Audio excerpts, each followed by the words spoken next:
বিশ্বের যে কোনো দলকে হারাতে পারে আমেরিকা। টি-20 ওয়ার্ল্ড কাপের সুপার 8-এ উঠে ইতিহাস লেখার পর হুঙ্কার সহ অধিনায়কের।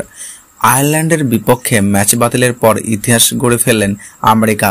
তারা প্রথমবার বিশ্বকাপে অংশ নিয়েই সুপার 8-এ পৌঁছে গিয়েছে। সংবাদ মাধ্যমের সঙ্গে কথা বলতে গিয়ে আমেরিকার সহ অধিনায়ক অ্যারন জোন্স দাবি করেছেন, আয়ারল্যান্ডের বিরুদ্ধে ম্যাচ খেলতে না নেমেই ইতিহাস গড়ে ফেলেছেন আমেরিকা। টি-20 বিশ্বকাপের অভিষেকের সকলকে চমকে দিয়ে তারা সুপার 8-এ জায়গা করে নিয়েছে। এই গ্রুপে এ থেকে আগেই সুপার 8-এ পৌঁছে গিয়েছিল টিম ইন্ডিয়া। দ্বিতীয় দল হিসেবে পৌঁছালো আমেরিকা, যার জেরে ছিটকে যেতে হলো পাকিস্তানকে। একই সঙ্গে 2026 সালে টি-20 বিশ্বকাপ খেলার যোগ্যতা অর্জন করে ফেলল আমেরিকা এবং ভারতের কাছে হেরে পরিস্থিতি কঠিন করে ফেলেছে গতবারের রানার্স পাকিস্তান।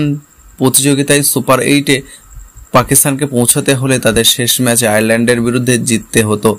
একই সঙ্গে শুক্রবার আইরিশদের কাছে হারতে হতো আমেরিকাকেও। সেক্ষেত্রে দুই দলের পয়েন্ট হতো 4। নেট রান রেটে আমেরিকাকে টপকে সুপার 8-এ যাওয়ার সুযোগ থাকতো পাকিস্তানের, কিন্তু আয়ারল্যান্ড এবং আমেরিকার ম্যাচটি ভেস্তে যাওয়ায় এক এক করে পয়েন্ট ভাগাভাগি হয়ে যায়। পয়েন্ট নিয়ে আমেরিকা পরের রাউন্ডে চলে যায়। এই পয়েন্টে পৌঁছানো পাকিস্তানের পক্ষে সম্ভব নয়। আয়ারল্যান্ডের বিপক্ষে ম্যাচ বাতিলের পর সঙ্গে কথা বলতে গিয়ে আমেরিকার সহ অধিনায়ক অ্যারন জোন্স দাবি করেছেন, তারা বিশ্বের যে কোনো টিমকে হারাতে পারে।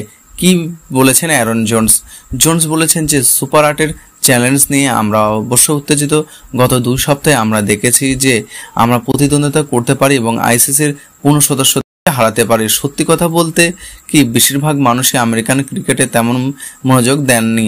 আমাদের মধ্যে কতটা প্রতিভা আছে এবং আমাদের খেলোয়াড়রা কতটা ভালো পারফরমেন্স করতে পারে তা হয়তো গোটা বিশ্ব আগে জানতো না।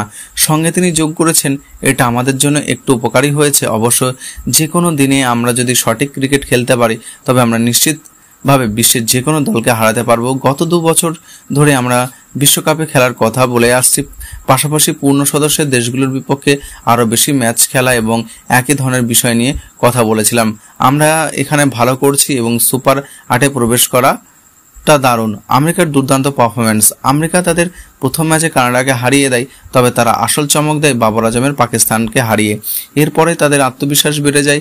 ভারতের কাছে অবশ্য আমেরিকা হারে, কিন্তু তারা ভালো লড়াই করেছিল। আয়ারল্যান্ডের বিরুদ্ধে ম্যাচটি তো বৃষ্টিতেই ভেস্তে গিয়েছে।